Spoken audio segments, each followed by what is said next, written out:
आज धरती के स्वर्ग कश्मीर के सोनमर्ग की ओर रवानगी थी। सोनमर्ग सोने का घास का मैदान जो कि सिंध नदी के किनारे पर बसा हुआ है। आज कश्मीर ट्रिप के तीसरे दिन सुबह की शुरुआत फिर से एक खूबसूरत सुबह के साथ हुई। बाहर का मौसम इतना शांत और ठंडा था कि बस खिड़की खोलते ही सुकून मिल गया। सुबह की हवा, पहाड़ों के बीच शांति और वह सुकून, सब कुछ बहुत अलग और बहुत खूबसूरत लग रहा था। सुबह तैयार हो, चाय नाश्ता ले और तैयार हो गए सोनमर्ग के लिए। बर्फ से लदे हुए पहाड़ों को अपनी आंखों से देखने के लिए आज मैं बहुत उत्सुक थी।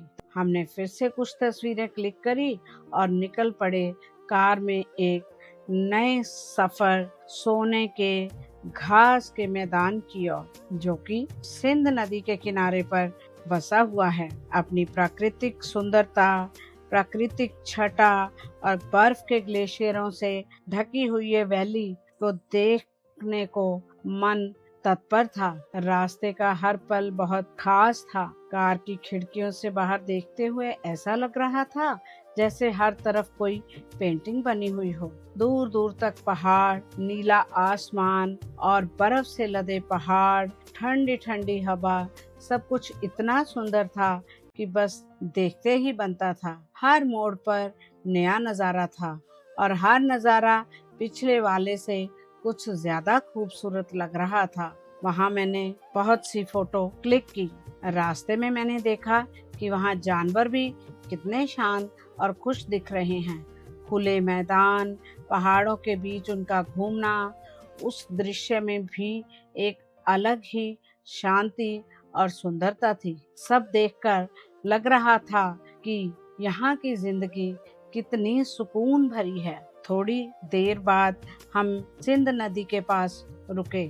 वहाँ का नज़ारा सच में बहुत खूबसूरत था। मैं नदी के किनारे बैठ गई और उस पल को बस महसूस करने लगी। ठंडी हवा, बहते पानी की आवाज़ और सामने से बर्फ से ढके हुए पेड़ों को देखते हुए मन बहुत शांत हो गया। मैंने वहाँ कुछ तस्वीरें क्लिक कराई और सच कहूँ बहुत ही उस शांति से आनंद मिला। फिर हम आगे बढ़े तो यहाँ की सुंदरता देखकर अल्पाइन झीलों, कृष्णासर, बिशनसर, गंगामल जैसी झीलों के नज़ारे देखकर मैं तो मंत्रमुग्ध हो गई और रास्ते में टनल में से होकर गुजरे। टनल में अंदर जाने से पहले मैंने पीछे के नज़ारों का लुत्फ लिया, जिसमें हरे लंबे लंबे घने देवदार के पेड़ पहाड़ों को ढके हुए थे।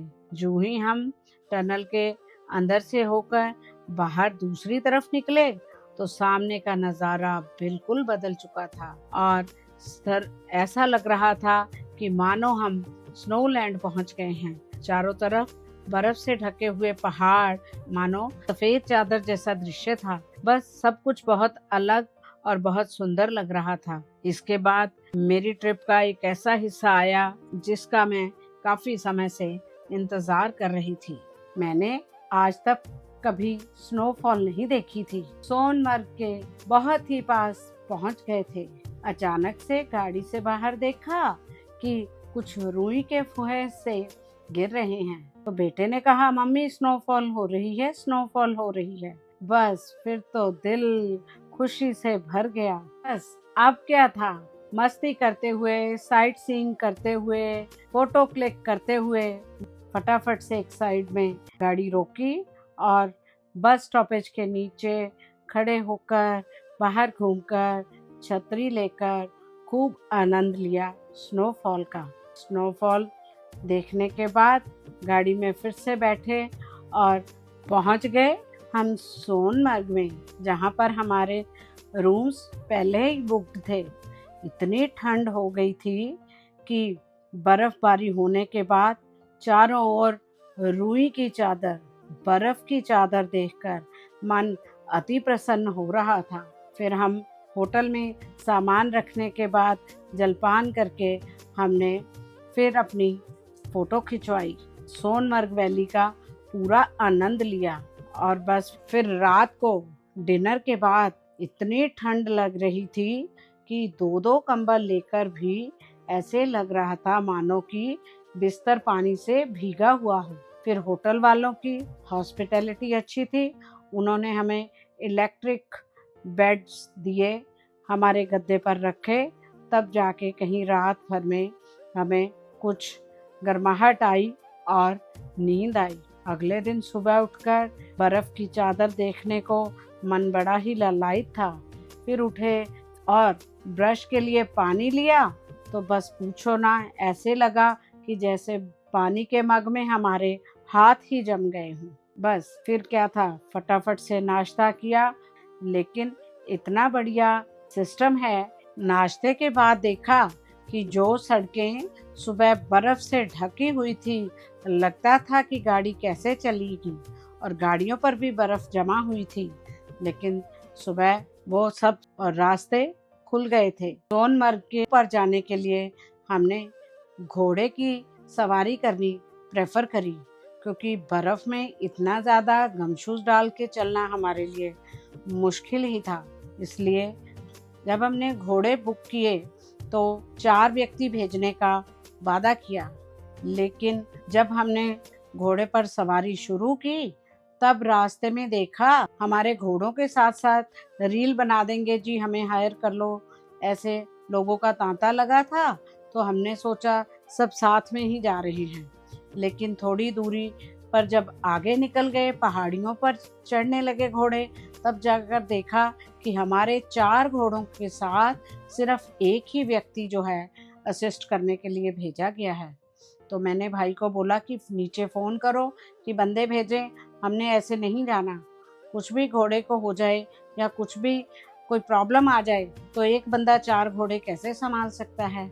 पर वह नहीं माना, हमें उनकी बात मजबूरी में माननी पड़ी, और ऐसे ही घुड़सवारी करते हुए हमने अपना ध्यान बटाया और हम इधर उधर के नज़ारे देखते हुए, व्यू देखते हुए, सीनिक ब्यूटी देखते हुए हम आगे चलते रहे। कुछ देर रास्ते में रेस्ट लेने और सीनिक ब्यूटी को एंजॉय करने के लिए हमने घोड़े वाले को रोका। बीच में मैदानी इलाका था जहाँ पर घोड़े को रोका गया और हम सबकी बारी बारी घोड़े वाले ने फोटो ली। अचानक से मेरे वाले घोड़े को न जाने क्या हुआ कि उसने लट्टू की तरह घूमकर मुझे पटक दिया। बस फिर तो सारा माहौल ही बदल गया। मेरे गुम चोटें लग चुकी थी, हिलना जुलना मुश्किल हो गया था।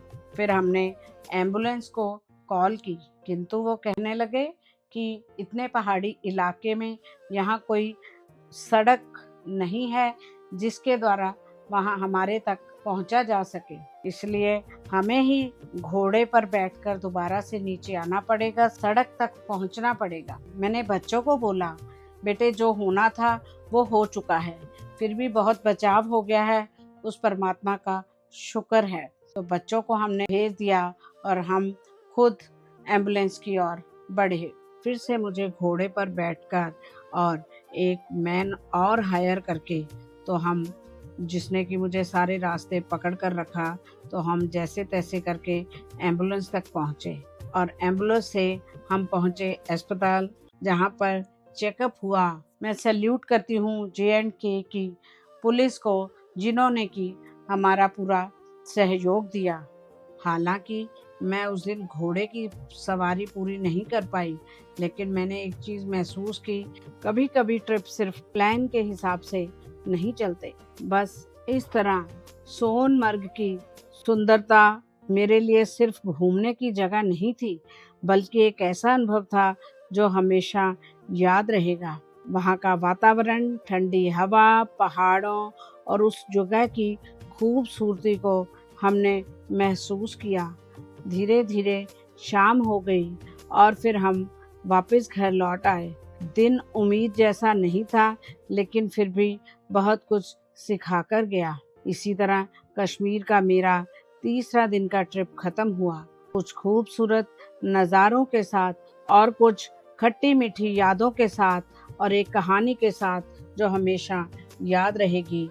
अब सोनमर्ग की वैली को हमने कुछ सालों तक के लिए गुड बाय कहा। Bye bye Sonamarg.